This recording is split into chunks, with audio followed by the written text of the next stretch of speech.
Strong हो गया है, क्या समझ रहे हैं आप? खुल के कंसंट्रेशन पे आएगी? मेरी दुआ है कि कन्फेडरेशन पे आए। ये हल्की फुल्की मौसीकी रोज सड़कों पे, मैंने कौम से वादा किया था कि 30 मार्च से पहले ये किक मार्च हो। ये किक मार्च हो रही है सड़कों पे।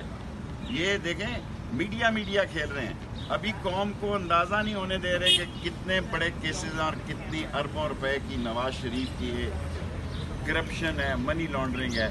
और वो लोग जो जेलों में खून छीन के बेचारे 10-10 साल से बैठे हैं, व्हील कप चोर है, ये सारे मुल्क के चोर और डाकू दंदनाते फिर रहे।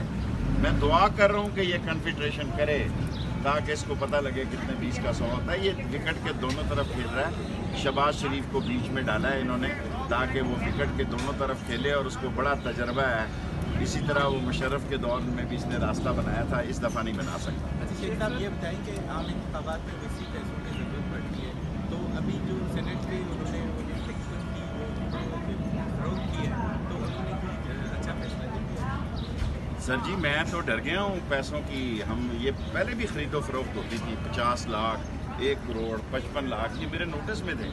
लेकिन ये देखें ना, अगर 5 करोड़ 4 करोड़ अगर उसकी 20 वोटें हैं तो 1 अरब का मेंबर, ये तो इनको कोई उठा के ले जाएगा इस्लामाबाद से। अगर 1 करोड़ में मेंबर बन सकता है तो मैं ये 5 अरब रुपए में तवान बराए तवान भी दे सकता है।